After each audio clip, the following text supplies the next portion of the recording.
Huntsville is a home to Redstone Arsenal, the U.S. Army Materiel Command, the U.S. Army Aviation and Missile Command, the U.S. Army Space and Missile Defense Command. You can see how we say it's an Army town, and all kinds of other Department of Defense organizations. So great to be here. Huntsville is a great city, the heart of innovation and driving lethality for our Army and the Joint Force.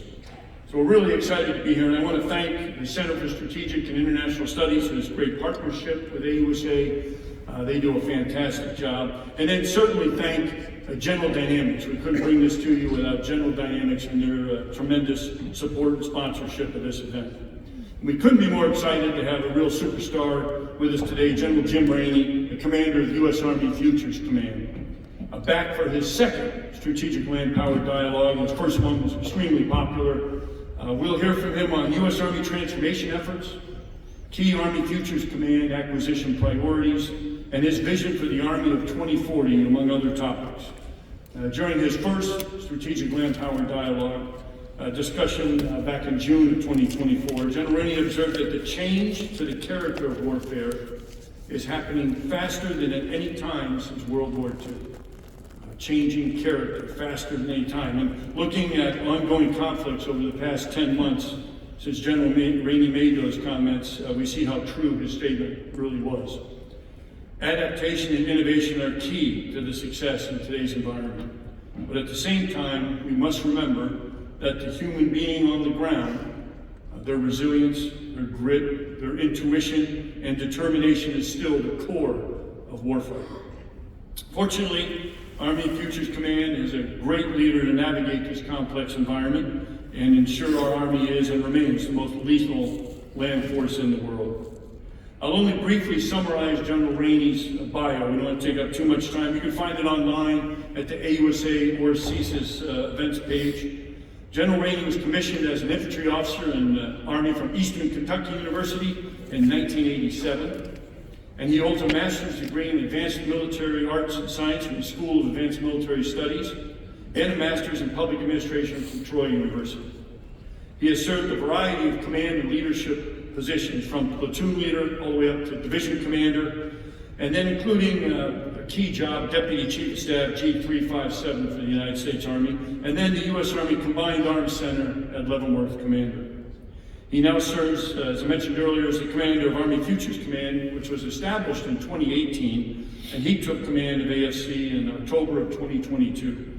General Rainey has led over 17,000 soldiers and civilians to ensure the Army and its soldiers remain at the forefront of technological innovation and warfighting ability. So without further ado, I'll now hand it over to Center for Strategic and International Studies, Dr. Tom Carrico, who will moderate our discussion. Well, thank you, General Brown, and thanks to the whole AUSA team for helping pull this together. It's always a great day for an Army conference in Huntsville, Alabama.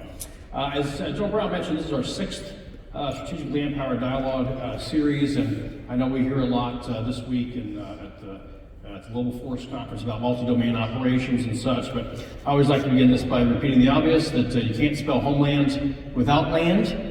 And our speaker today has emphasized that quite a bit. We've got a lot of topics, and I've got a lot of questions that I'll be posing to General Rainey. But thanks to the resilient Army networks from the new Army Command and Control CFT, we've got questions coming securely to this tablet from online. I've already got 10 that have come in, so please go online and submit them, and I'll be able to direct them to General Rainey as well. Bob Brown just mentioned there your comment about the rapidly changing character of warfare. Before we dig into anything about Army Futures Command, anything TIC, all that kind of stuff, let's start from the beginning about how you see the threat environment changing, especially. What are you seeing in Ukraine, in CENTCOM, in the Red Sea, all that kind of stuff? Let's start with the threat. Yeah, thanks. And before we start, thanks to AUSA, General Brown, and your leadership, your team, another world-class event, the opportunity to gather and talk.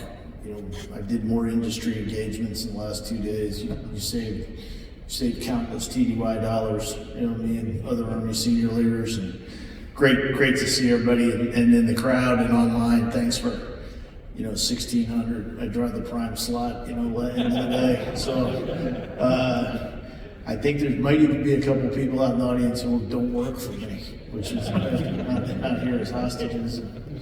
Pappas is here, but I'm his ride home, so that doesn't count.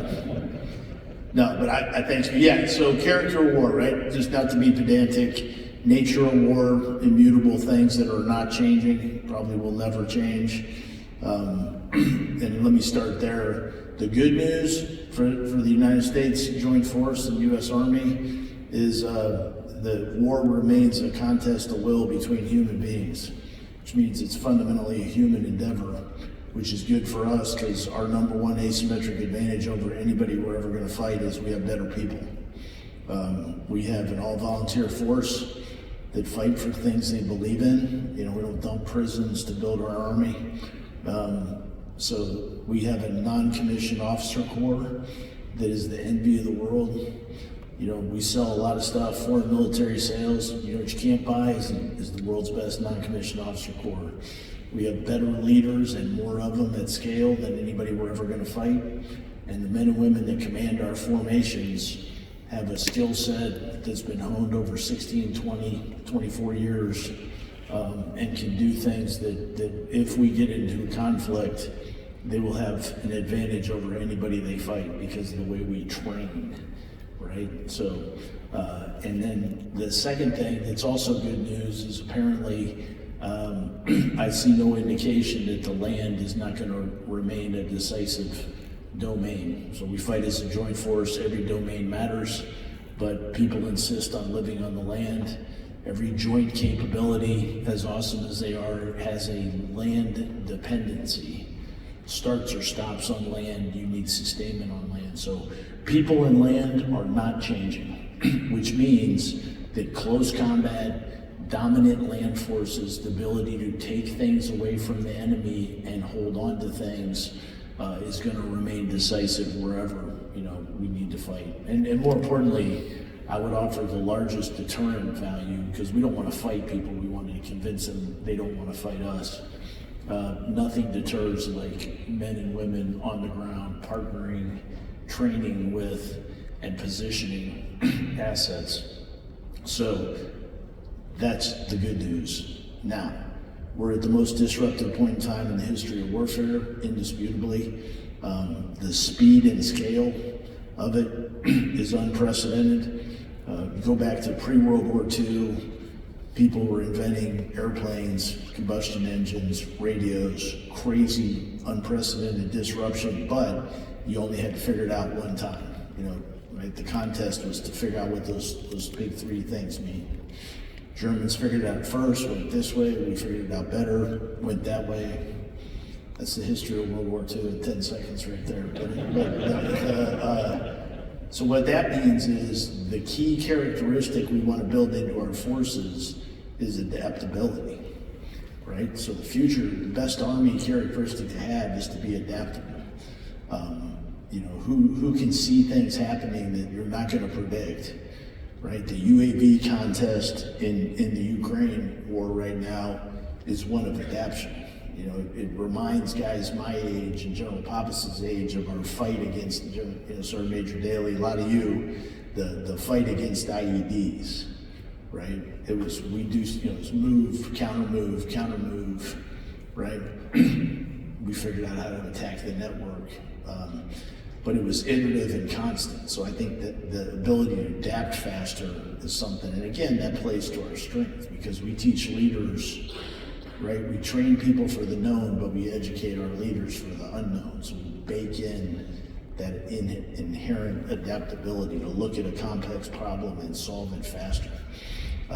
So I can go on. I'm going to talk some tomorrow about some of the things that are absolutely urgent in terms of changes that we should get after. Yeah.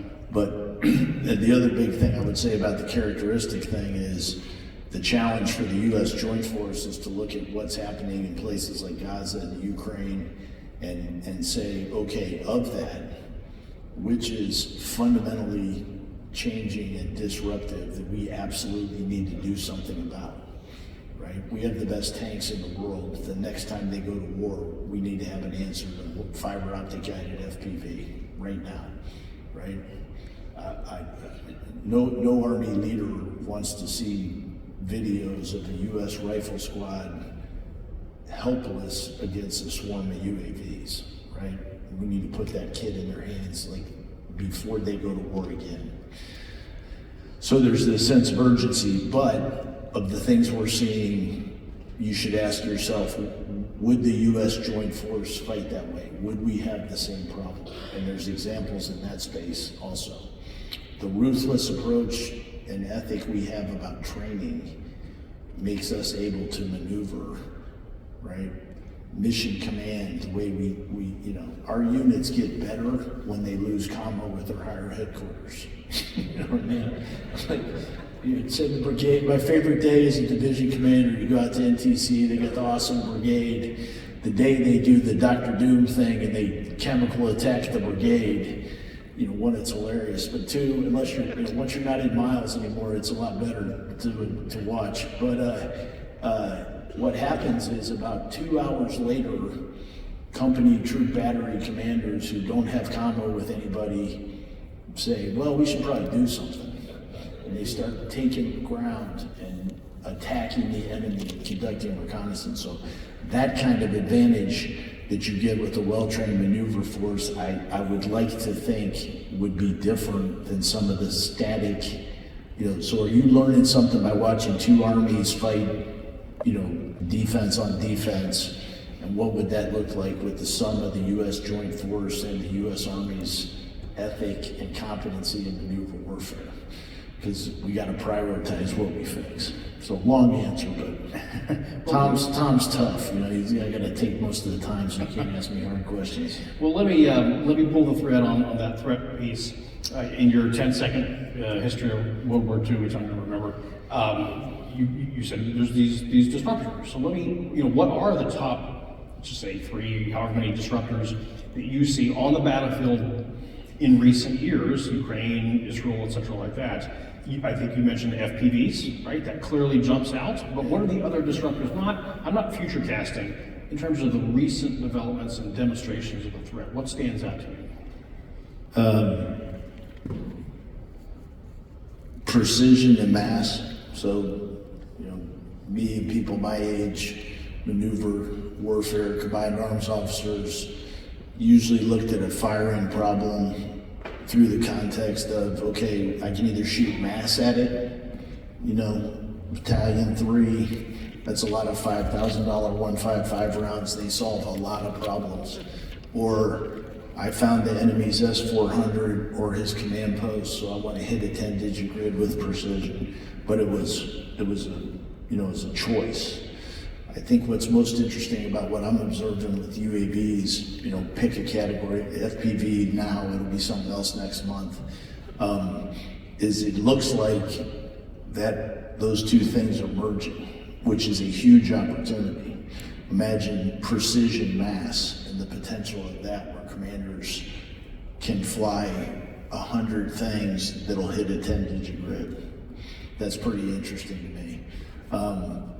Clear indications of a merger of offense and defensive fires, which will be really disruptive for the Army. Can't have thank God somebody 20 years ago decided to put them both in Fort Sill, because it looks to me like, we're not gonna have the luxury of having a protection enterprise built around air defense and an offensive fires enterprise. I think those two things are heading towards and we've done that before. Our best counterfire artillery brigades have SOPs and doctrine and radars that if you shoot at them, it triggers a response. But I think that's got to scale across a truck company somewhere in the core sustainment area. If somebody shoots at it, something else needs to trigger it. Data-centric warfare would make my top 3.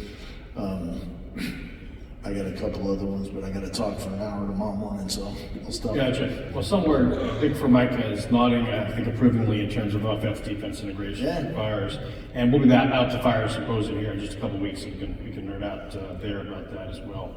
I've got a lot here, but I also want to pull the thread of what you just said a second ago about training. I think you said it twice. Yeah. So my question to you in terms of connecting training, NTC or otherwise, do you believe we're adapting sufficiently and quickly enough to change Army training to react to what we're seeing on the battlefield today? I would never say that we were training enough, training hard. We train the standard until we run out of time. That's how we were raised. So no, I wish we had more money to upgrade National Training Center, upgrade JRTC. I have some concerns about, like if you're out there in industry, you know what we need right now is the ability to replicate the UAS threat during training at home station. So, Bradley platoon, tank platoon, shooting gunnery, we got to be able to swarm UAVs on the platoon live fire. Air assault at JRTC, we got to be able to replicate that threat, and we need to do it at a price point that is ridiculously low. We don't need the Gucci cameras and everything else. We just need to be able to start making sure our lieutenants and sergeants get used to looking up with the same intensity that we secure 360.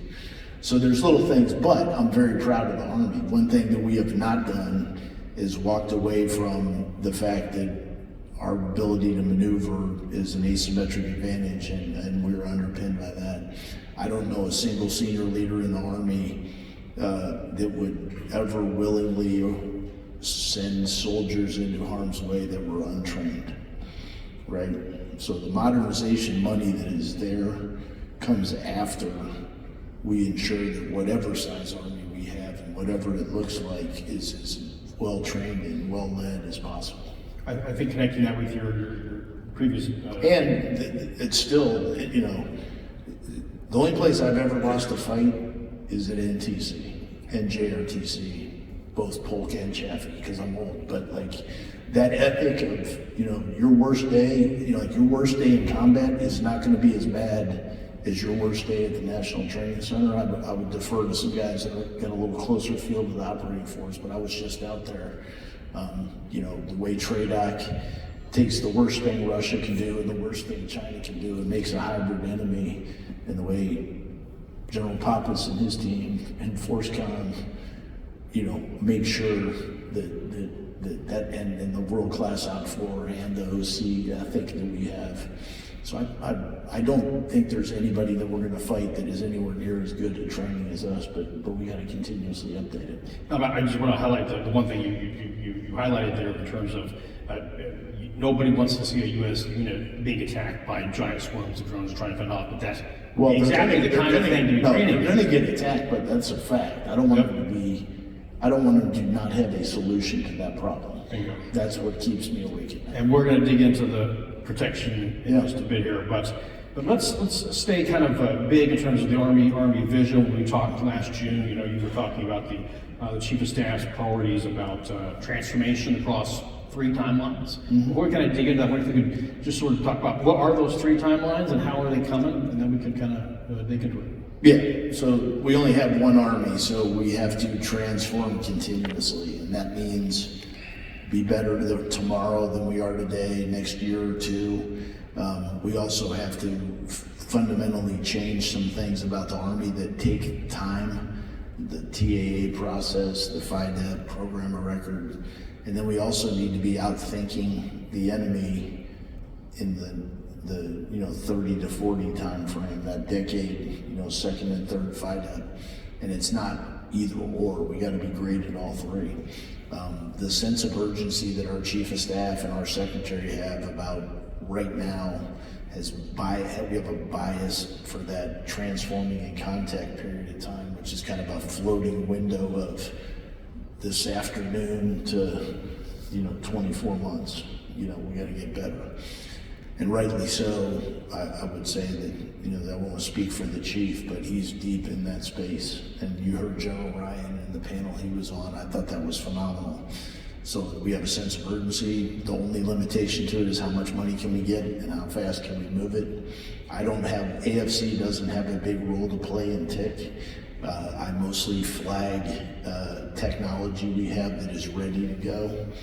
You know, the beginning of AFC, we were real successful with what we called soldier touch points, you know, getting the operator on the kit and feedback to industry. What the chief challenged us on and we responded to is, why not give it to a brigade that's actually doing something for 9 months? And I'm like, yeah, that's even better, you know. But bigger than TIC, and Joe mentioned it, and I'm not just saying this because General Pappas is here, but the material is the material. You know, it's good. We'll get it better. We don't have enough. You know, the organizational innovation. You know, that's what's fascinating to me, because that can't happen. I have people that can innovate on technology. I'm glad that we have young soldiers innovating with technology. General Brito and I don't have formations to go out and figure out what the next guardian is going to look like, or how to turn an IBCT into an MBCT. So the organizational innovation that's happening at TIC. And then the next step that we got to get better at is we need the operating force to come back and say, hey, here's how we have to train different. And then the most important thing, somebody needs to tell TRADOC, hey, these are new leader skills that we don't have resident in these formations, and we got to start training our leaders. You know, I've not seen any ability to say, hey, the thing we used to have to do, we don't need to do anymore. You know what I mean? So nothing came off the job jar, but a whole bunch of stuff just got added at echelon, starting with corporal up through, you know, division corps commander. So that's TIC. Deliberate transformation is the execution of things that are in our signature modernization efforts. We need the next infantry fighting vehicle. We need to update our tank. We got a major program with FLRA, the ability to vertical envelopment our enemies with infantry squads. I don't think that's going away. Not only do I not think that's going away, I think that's how you stay out of trench warfare. So things like that take a little more time, that are a little more complicated, that have more PFP implications. You know, if you have to build a new motor pool because you're building a new piece of kit, that's not TIC, you know. And then concept-driven transformation, you know, that's really what AFC puts the majority of our weight. Dave Hodney and his team out of the Future Concept Center, that's the wargaming, figuring out what is fundamentally going to be different. And in that space, you have opportunities to do really big things. So all three of them matter. Can I ask about some specific, you mentioned vehicles there, but specific successes and shortcomings that have been identified that stand out to you from that process so far? Which one? I mean, TIC? Yeah. Yeah, I mean, like we put kit in the hands of soldiers, and I gotta be careful with industry guys, and they're getting user feedback, right? Like, you know, if you build a piece of kit that's not good in the humidity, that's designed to deter China in the Pacific, that's a little bit of a problem. You know, somebody came back to me like, hey, this is great, but it doesn't work in the cold. That's a problem if you're in Alaska or anywhere else that gets cold. So like those kind of things. Chief hates a piece of equipment we have. He's like, I want to kill it. And I said, don't worry, it just committed suicide. You know, we took it out to the PCC and it like went green to red like a frog in a blender. You know, like 3 of the 4 of them broke before they got out of the dust bowl. You know, so like but that's not failure. That's awesome. I just saved a ton of money. Figured out and learned a whole bunch of stuff. I heard you last year's fire symposium. You know, I'll tell you another one. We were well intended. We were taking a platform-based approach to a lot of things, and we figured out that innovating at the round, you know, like companies are so good, the advances in energetics. We were going after a big platform and figured out that we can probably we're building a platform to take a bigger gun. You need a bigger breech, you need a bigger vehicle, more weight, more gas, more power. And then like somebody said, well, we haven't figured out the platform yet, but we doubled the range of the rounds with a better energetic solution. Did we waste money on that platform, or did that lead us to a gigantic savings and a fundamental different approach? I've heard you say more than once that innovation is spurred on when somebody's shooting at you. Yeah. And I've heard you say that the need for adaptation should be measured in weeks, right, not months and years. How would you say the AFC is getting after that and incentivizing that cultural shift? What are you trying to instill, and how's that coming? And what are your metrics for success on that? Yeah, I would answer that in the context of the Army more than AFC. I think that what I actually said is the closer you are to getting shot at, the better you are at innovating. Which is true. The hedgerow, the famous hedgerow story where a dude from Kentucky knew how to weld, and a dude from New Jersey knew how to drive a bulldozer. Figured out, Now, what was also that part of that story is guys like Eisenhower and Marshall said it and said, okay, let's bring the defense industrial base to bear in support of that specialist and staff sergeant. So that is happening across the Army. I think young people, I'm not a 60-year-old, I remember my grandpa oh, your generation's gonna ruin America. I'm not one of those dudes. The young people have way more upside than problems, Some of them should play contact sports, they'll fix that down at Fort Benning in basic training. It takes your own blood in your mouth, when you're basic training or whatever, but they're phenomenally adaptive. It's a core, it's almost like inherent, the ability to handle a piece of technology. Trainability, the requirement documents we've written recently in AFC are about trainability. If you bring a piece of tech and you can't give it to a soldier and it takes them more than 8 hours to figure it out, you probably got some garbage product there, So I don't know if I answered the question, but it's happening all over the force. It's happening naturally. Leaders in the force, I think, are doing a good job of balancing, because being able to walk 20 kilometers with a heavy ruck in the rain and kill people at the end of the foot, you know what I'm saying? That's more important than innovating, because you can't innovate your way out of, the horror of being in a rifle squad and a tank platoon when nothing works except for the enemy. You got to be able to win that fight. So I'm pretty optimistic. Good. So I think you've already mentioned Project Convergence. Now, if the Army stood up an organization to innovate, that's when you'll know we've lost our mind. Down in units, it's just the operating forces manage it real well. Gotcha. Which means it's cultural, right? You got to get it down to the lowest level. Okay. I think so. So you mentioned Project Convergence, I think a couple times. How would you characterize the recent activities of PC and the feedback and what's coming next there, especially in terms of adapting to large-scale combat operations? Yeah, bias acknowledged. General Murray and the original AFC crew, starting the idea of Project Convergence and watching it grow for 5 repetitions now. And I mean grow by getting better, not getting more expensive and bigger. I'm very, very proud of the AFC team that's behind that. It really takes the whole Army. It takes ASAL teammates, it takes industry.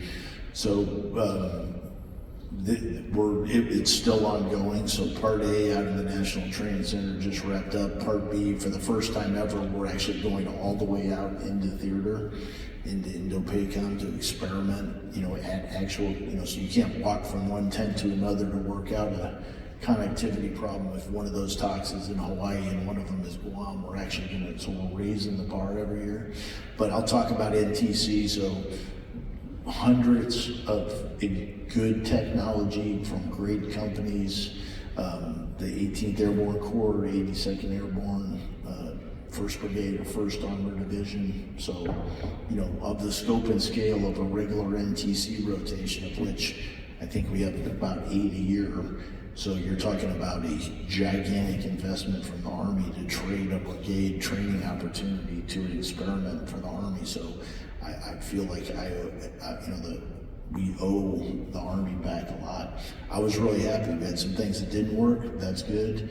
We validated Next Gen C2. So a year ago, we did a prototyping.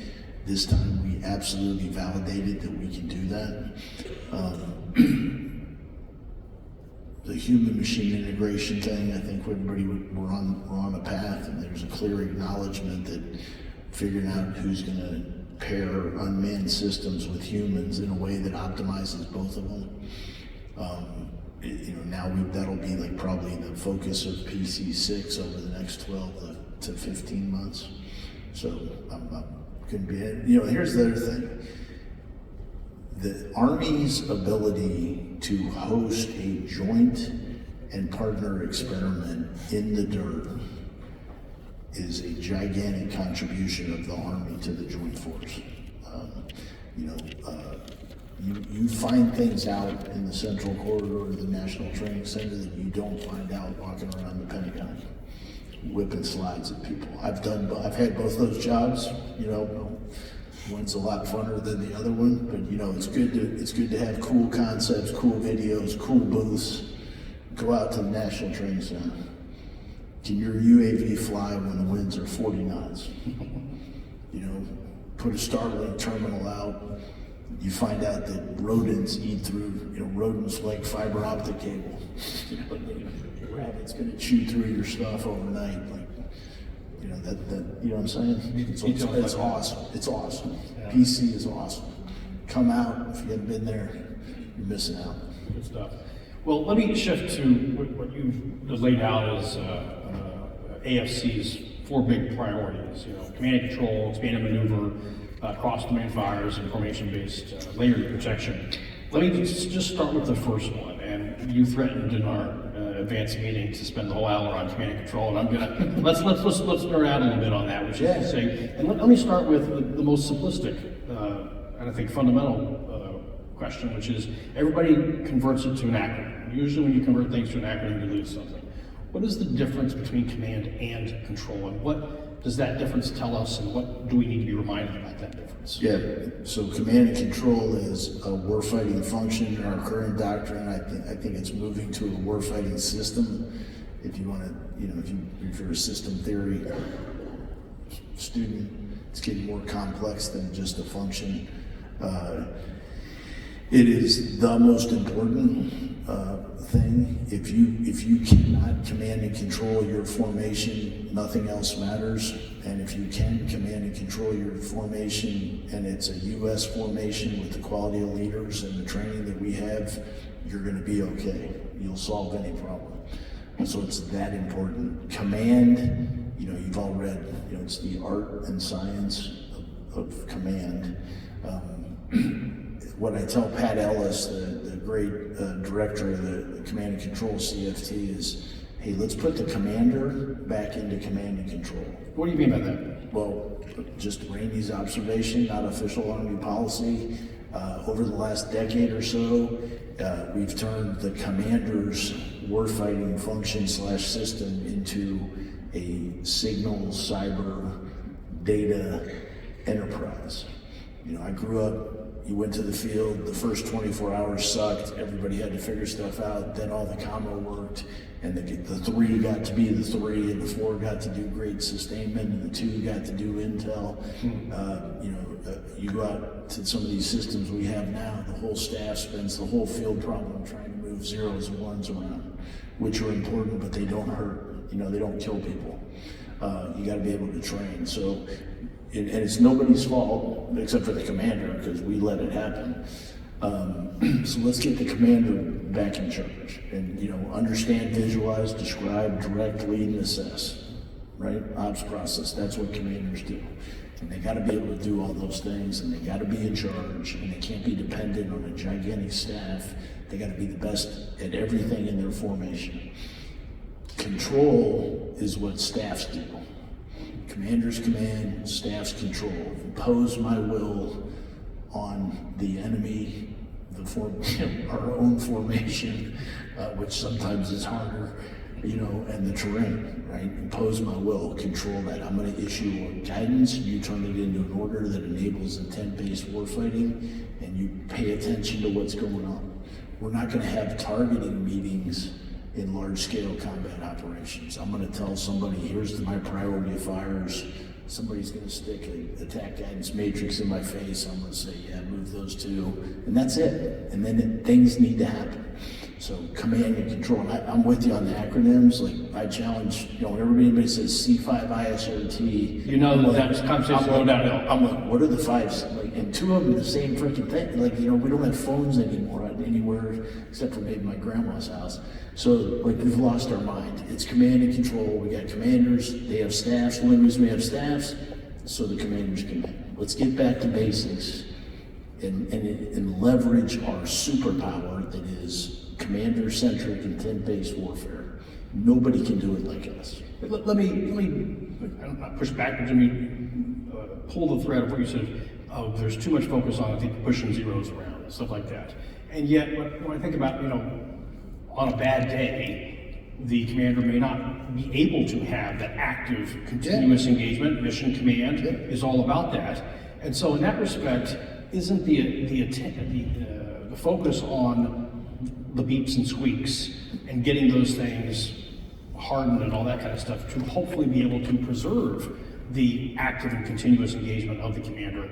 Otherwise, they may just get jammed out. The comms are going to be cut out. Yes. So data-centric warfare, thank you. Data-centric warfare is the future. Whoever figures that out is going to have such an asymmetric advantage. So that's what Next Gen C2 is about. That's why it's the chief's #1 priority. And really, if you think about AI, LLMs, machine learning, what is happening? Whoever creates a state of data accuracy and accessibility that then enables what's happening with AI, LLMs, machine learning, to take it, so you can take advantage of that, is going to give you such a marked advantage. It's going to deter. It's a counter to magazine depth. It solves all of our problems. So yeah, we should be all in on that. I didn't mean to make light of that. I meant that we can't have the entire staff focused on doing that at the expense of dominating their warfighting system. Break.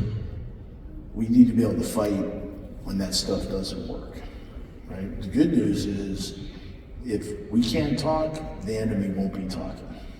You know what I mean? So we got to win fights with hand and arm signals, whistles, tracer rounds. The pace plan is not going away. But at the high end, primary and alternate means of communication. The U.S., with our dominance in AI, technology, every advantage favors us. We should double down on data-centric warfare to capitalize on that. So it's not either or, it's both. And to part of what you said there, I've heard you say that a big part of staying ahead of the Chinese is going to require us to slow down and confuse their ability to understand and make decisions. Yeah. So I hope nobody comes up with the C3 counter C2 kind of an effort, but that's the idea, which is, and by the way, that's going to, I think, potentially be a pretty significant counter to the promise of precision mass, is if you can confuse their targeting, all that kind of stuff, they're just back to mass again, right? So how do you think about the priority of countering their C2, of confusing them, back to deception and all of that? No, that's a great point. And actually, so back to you said 4 priorities. We have modernization priorities. Those are the chiefs and secretaries. What we're talking about in AFC is the emergence of like the 4 big challenges that we're thinking about and experimenting and wargaming against. So the first and primary one is C2 and counter C2. So it's an acknowledgement that no matter how fast we get, we are going to have to put 49, 50, 51 cents of every dollar into countering the enemy's ability to command and control, right? Because they're going to be in fixed sites. I'll tell you another big one. The U.S. is not going to, the U.S. is something that's not changing. We are not going to walk away from values-based warfare. That's what separates us, right? So for me to practice ethical decision-making and ethical management of violence and kill people, I need more time, right? We're not going to go full auto. We don't drop bombs into schoolyards. We do collateral damage assessments. We value minimum force, proportionality. So I think our system needs to be 10 times faster than the Chinese. So we're going to be faster than them, but part of that 10x advantage is going to require us to slow down their command and control system by doing a lot of things: deception, being unpredictable, attacking critical nodes, confusing them, degrading his ability. Right? So the ubiquitous sensing in the battle, we're a couple years away from everybody being able to see everything all the time. So that means you can't maneuver to hide. You have to contest the enemy's ability to understand what he's seeing, not contest his ability to see, right? Again, plays to our tremendous advantage, because if one of our commanders loses comms, they will make a decision, right? If an enemy goes with fully, top down, we're going to tell our people what to do with the computer screen. As soon as you disrupt that guy's going to stop at that same fork in the road and wait to be told what to do. Well, let's hope they don't change that culture. Well, they can't change it, because you can't do that unless you got 3 NCOs in a rifle squad. We got more leaders in the lead squad of an infantry rifle platoon than our enemies have in a platoon. And that's before you talk about how much better ours are. Well, let me shift to the second one, which is cross-domain fires. A lot of attention in Indo-PACOM on various maritime and aerial platforms and such. But as you said, humans have a bad habit of mostly living on land most of the time. Mm-hmm. Now, what is it about fires from land? What are the characteristics of fires from land that is useful and interesting and that provide the joint commander different advantages? Yeah, so if you don't mind, so cross-domain fires, there's currently 5 domains. The ability to shoot from the land into the other 4.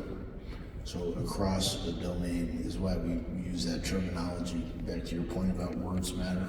And not everything can be multi-domain. So you got a multi-domain, I think there's an IPA called multi-domain IPA at the bar. I was at last night. I mean, we kind of the Army we like the branding thing sometimes to the point where it's not useful. So Army forces shooting from the land into all 4 of the other domains. And some we're better at. I would not want to be on the user end of offensive cyber operations of the U.S. Joint Force, for example. Some of them are not as good as we need to be. So that's what it's about. And the equally important to our commanders is back to training and education, the competency of being able to bring effects from all 4 domains to bear at the decisive point in support of my ground maneuver plan. Right? That's something we need to get better at. But to answer your question, and it's not, listen, we fight as a joint force, right? I'm not making a case for land-based fires at the expense of air, maritime, right? This is about providing the combatant commanders optionality and creating dilemmas for the enemy.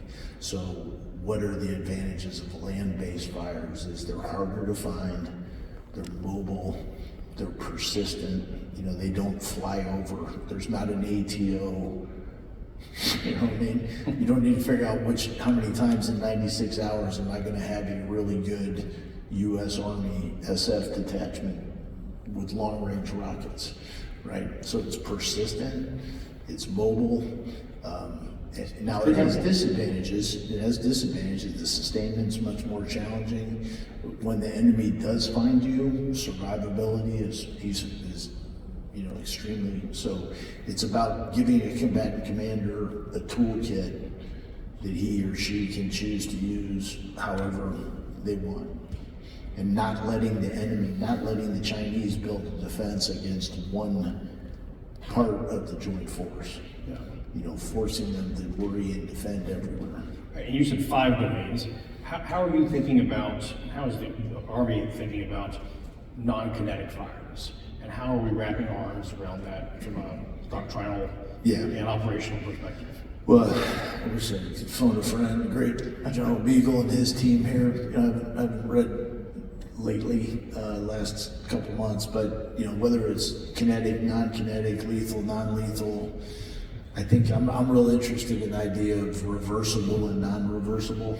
You know, because kinetic and non-kinetic, you know, it's like multi-domain. I'm not sure everybody's tracking. You know, you ask 5 people, you get 6 answers. So I think we need to be clear in our doctrine. But when I say fires, I absolutely believe that the lethal, non-lethal, whatever you call it, they're inseparable, and it's becoming more so. And offense and defense are becoming hopelessly intertwined. And I would, you know, the firing solution. You know, commanders shouldn't be limited by whether or not they want to do reversible or irreversible things to the enemy. The third category is expanded maneuver, but there's a formulation I've heard used a couple times, and I love it, which is the maneuver in support of fires as opposed to fires in support of maneuver, that it is the increased salience of fires. How's your thinking on that? What are you seeing on that front? Well, it's never going to be, you know, only one of the two, but and I'm not a historian, but I've been doing this a while, and I like to read. You know, if you look at the history of the U.S. Army, we pretty much maneuvered to emplace fires. You know, Patton's great. You know, you got to have a rifle squad that can win, but you ought to do everything else before you do that. Then we got into the GWAT for all the right reasons. For almost 2 decades, we've been training. You know, my division command, I was talking about intel drives fires, drives maneuver. You know, all my peers had different versions of that. We talk about shaping things with fires to enable maneuver. I believe large-scale combat ops, especially in the Pacific, we're heading it, you know, back to that more traditional, especially at the operational level. The U.S. Army is going to grab pieces of ground in order to emplace and enable fires. And I think at the tactical level too. I mean, the close fight is not going away. We absolutely have to maintain that dominance, but man, is it getting lethal. You know, 500 to a kilometer plus or minus from the line of contact. Like, holy crap, you know, there ain't a lot of good solutions in there. So before we commit our most precious and best weapon system, our soldiers, our squads, we better have done everything we can to not make that necessary. He'll help in the joint force, you know, we were working with our sister services. It's a big part of what we're gonna do out in Project Convergence out in the Pacific. The Air Force is going to need to position assets in austere locations and generate combat power. They're great at that. They are going to need somebody to go grab that ground, hold that ground, sustain them on that ground, maintain them on that ground. The Navy, world class, they have to touch the land. They have to go to port to upload, you know, their fuel enterprise is Army provided, tied to the land. So we're going to have to control ports, not the whole thing. We're going to have to go grab enough of a port and control that to facilitate the Navy's, you know, the maritime component. We're not going to build iron mountains, but we're going to need some iron hills in some places. Lots of iron mobiles. That means somebody's got to take it away from the enemy, hold it, secure it against, you know, 360-degree threat. So. That kind of maneuver to enable firing, I think, is more likely, especially in the Indo-PACOM theory. And the other priority is basically not counter fire, but it's protection against fire. Yeah. Formation-based layer protection. Yep. You know, what I hear is how much of your thinking on this is about new and different formations, and how much of this is about just no kidding the need to, as you said, look up and make sure every formation can itself be protected with different layers. Yeah, so this is another big one. I think this is the last one, right? Okay, so I'm the AFC commander. I talk to a lot of industry. I get talked to by people about counter UAS solutions. I get talked to people about electronic warfare. I get talked to by people about active protection systems on tanks and Bradleys. I have people that talk to me about tactical cannons, high power microwave, lasers, right? So all this stuff is, and it's nobody's fault. The Army buys things, we buy stuff, but we fight formations. So I'm trying to flip that. What we're looking for is somebody to come in and say, pick a formation, a current one or an emerging one. My favorite example is an M1 tank, a US Army tank company. 14 tanks, badass. Don't want to fight one, right? We expect every one of those tanks to kill 10, platoons kill battalions. 32 kills per tank, 18 of them at the ready. That is an awesome formation. That same formation has no ability to protect itself. From the air. Well, pick it. They can't counter jam right now. Long run, they can. The only way they can protect themselves from another tank is to be better trained and faster. So we got a long rod penetrator problem. We can be jammed easily. We don't have an organic counter UAS capability in there, right? So the worst thing we can do is spend $1 million per tank, plus add a ton or two, and a bunch of swap to try and protect each tank from everything at every location. So what I'm interested in is, how about if a group of companies came together, said, I'm the best at APS, I'm the best at EW, maybe we only need to put it on 4 vehicles, and we can throw a counter UAS bubble. Or better yet, if we put 4 robots in that formation, right? They could pick up 4 corners of that, not world class. Yeah, not world class autonomy. I mean, that's coming, but not yet. But just simple things like the ability to remote a good counter UAS capability that would stop most things. So that's what we need. We need companies to come together, look at a formation, and say, against the following threats, which are pretty knowable, using all available kinetic and non-kinetic capabilities, we can protect this formation while it's sitting still and while it's attacking. So that is and I am an optimist. I believe that as we clearly articulate that problem statement and think about it in the context of formations, I believe industry will self-organize in a way that is going to be super powerful. It's repeatability of what we're able to do with Next Gen C2 with industry. I want to try and do that with cross-domain fires, with formation-based protection. Well, let me just highlight to you, you said robots. I think about the new pack mules, right? But maybe it's robot dogs with COAS systems on them or something like that. Yeah. How are you, and what are you doing to try to encourage innovative thinking on this? Mm-hmm. And what are the challenges, but what are the opportunities? What is the vision for that very different looking formation or set of formations where you got robot dogs running around those tanks? Yeah, so I'm a big fan of what I call characteristic and need statements. A couple page document, very clearly defined problem statement, couple paragraphs of characteristics we're interested in. That should be first contact with industry. Not a 500-page RFP, not a 800-page requirements document. Just go out to industry and say, hey, here's the problem we're trying to solve. So, to answer your question, we are trying to figure out how do you optimize a combination of humans and machines in a way that dramatically increases the value, lethality, survivability of the formation. So offload risk onto robots, no blood for first contacts, one of my favorite things to say. Like the technology today, there is no excuse for us ever entering a building. The first thing in a building the next time we go to war should never be a human.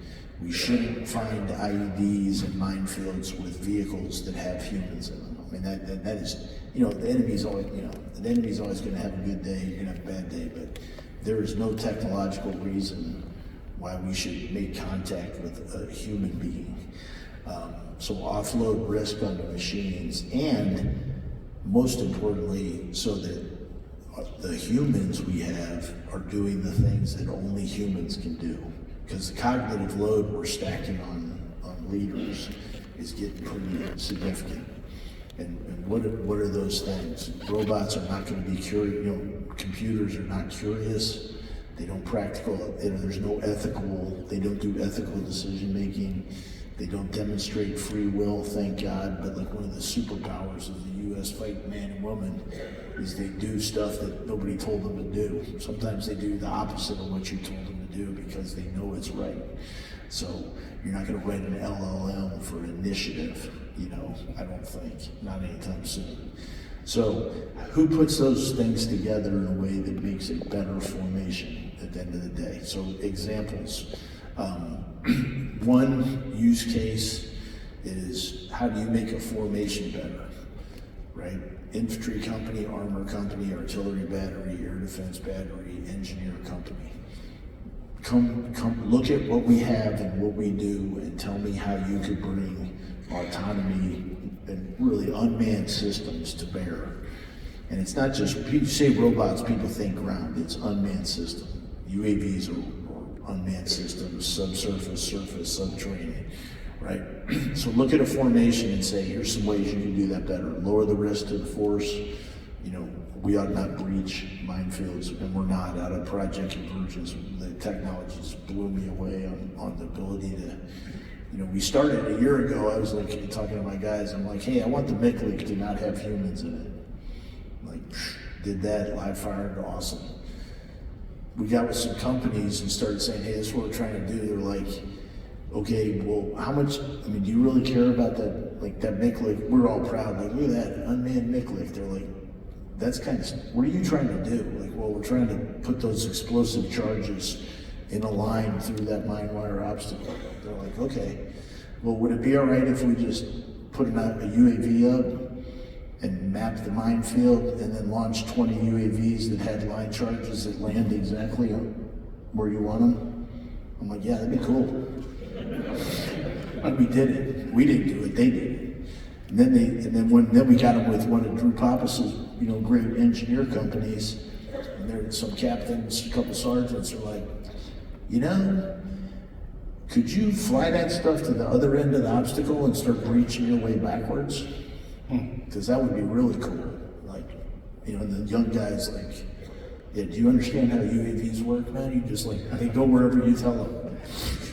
You know what I mean? So that kind of innovation, make our formations better. Another one is look at everything we do in the Army and say, why couldn't we do this autonomously?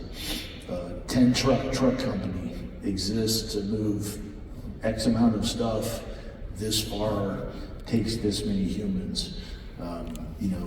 Aviation FARP operations, bunch of trucks, bunch of gas, really dangerous. How many humans do you really need? Because there are a few. I wouldn't want a robot, mixing gas and ammo, while I was sleeping in something that, I'm probably not, I want to look out and see another set of eyeballs somewhere out there in the dark. But most of that, you could do it. And then the third one is, where could autonomy lead to a fundamentally different way of doing things? Penetrating A2AD with autonomous systems. What would you do? How would you do an air assault or an airborne operation different if you had the ability to bring autonomous systems to bear to create the conditions and offload risk? So we've got a draft characteristic and need statement. It's going to have use cases. We're going to ask industry to just come back and show us what you can do. Two more questions, then we'll wrap up. There, but yes, indeed. One is, you alluded a couple times now about you want companies to get together as teams, come solve these problems to get after your need statement. Yeah.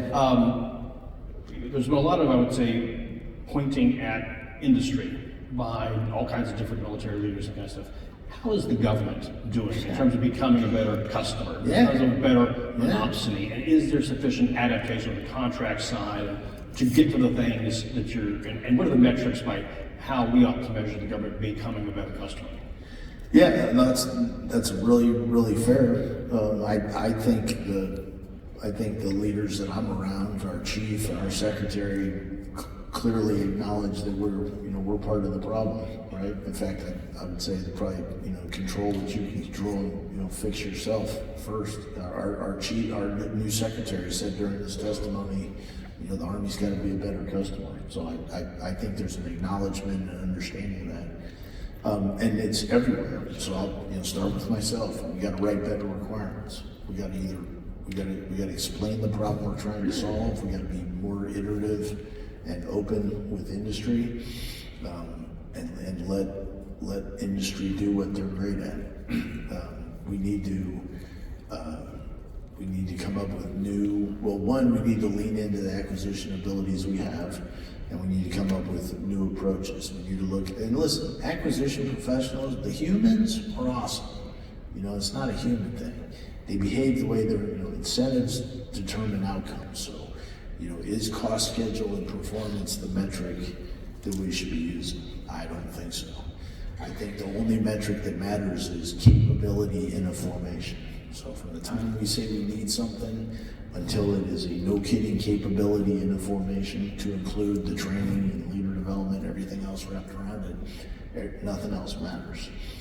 If you can do it at a good cost point, it's extra credit. But so we got to look at how we are incentivizing the acquisition enterprise, and are we organized properly around requirements and capabilities?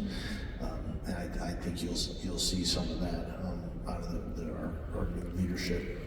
That's not really my lane. Contracting, got to get better, and like the same thing. Contracting professionals are awesome. We don't have enough of them, and they're all over the place, and we need to upskill them. We got to be leaning into, if I picked a group of people that should be first in line to go to how to leverage large language models and data centricity, it would probably be the contracting workforce, because there's a huge opportunity to go way faster and do this way better. But we got to write better contracts. We got to write them faster. We got to write them different. We got to test different. Love the testing guys. We test a freaking UAV like there's going to be a little tiny person in there or something. I mean, they're unmanned for a reason. Is it safe? Does it work? It's not a helicopter. Yeah. You know what I mean? We test software like with the rigor we would put into a chemical detection kit. Like, if it sucks, nobody's going to use it. Get rid of it. So, and then how we field stuff. That's what bringing this full circle. That's another superpower to tick, right? Now we're fielding emerging technology in a different way, iteratively. We're buying tranches of good company level UAVs and getting feedback from 3, 4, 5 brigades that are using different kit that's informing our acquisition approach. We're adjusting requirements. So yeah, we got to, the Army's got to do better at all points. It would really help if we had a little more ability to move the money. The fiscal agility thing, I'm telling you, that if we could just move, whatever money we have, we got a lot of money. I don't ever ask for more, but of the money we have, the ability to move it around at the speed of relevance is something the chief's been pushing really hard for. And as soon as we have that, that's going to close the acquisition kill chain, and we'll get better at every aspect of it along the way. Because the first time the chief is sitting around waiting for a piece of kit that he has money for, he's, then it's like, okay, why don't I have it? Because right now it's like, yeah, we're slow at contracting, the requirements are a little jacked up, blah, blah, blah, but it doesn't matter anyways because we don't have the money.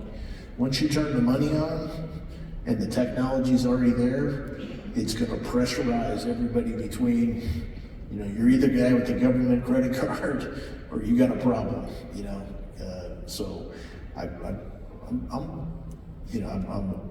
famously optimistic you have to be a leader in combat. You know, nobody follows pessimists around gunfights. But I'm optimistic that we're going to turn the corner this year. Well, let me close out with a question I'd like to end these things with, and it's about what you're reading. You know, you've emphasized over the course of this the importance of people, training, education, the experience of having blood in your mouth, these kind of things. The last time we met, we established we were two of the small people that like the book Red God of War in terms of fires. So you think about expand and maneuver, as you think about all these other priorities, what are the things that you're reading? What do you think people ought to be reading? Soldiers, policy folks ought to be reading to be thinking about those priorities? Well, you can't read enough. So I'll answer, I'll dodge the question. The last book I just finished was Alex Karp's new book, The That's really good. Republic, which was phenomenal. And I believe in a fair amount of pleasure reading occasionally, so I just cranked through Lonesome Dove over my last couple of weekends just for my morale. But what I would offer to younger people, if any are watching, is something I learned from Chris Capoli, who is one of my best friends and probably the smartest human I've ever bumped into, about reading backwards. And the idea behind reading backwards is, if you read a great book 10 years ago, Red God of War, and it impactful of you 10 years ago, imagine with that 10 years of learning and experience you now have, how valuable that book's going to be to you. So I've been going backwards in books, classics that have shaped my thinking, and rereading them. And I'm old, so I actually buy books and write in them and highlight stuff. You know, if I listen to an audiobook, it's awesome. I go out and buy the book so I can write in it. You know, so I don't know if that's like a thing anymore. But you go back, you read it, especially if it's your book in your library, you remind yourself of the things that impacted you 10 years ago, but you will be amazed at the new, you know, you might change your mind about something, you might learn something you missed. So, you know, Fehrenbach is a good one. You know, I think any reading anybody does about, there's some great books about the Army's recovery from the Vietnam War, Real Soldiering, Prodigal Soldier. I think, you know, there's differences, and it's way more complex problem now. But the way the Army, and I'm not saying we're like post-Vietnam Army, we're still the best Army in the world. You know, we got issues, but I would take the U.S. Army formation to combat against anybody, anytime. Still, if you had to. But the way the senior leadership of the Army adapted, you know, it's not the big five, now it's the big five, now it's the medium 500 capabilities, but the National Training Center, the way we built an NCO Corps, professional education.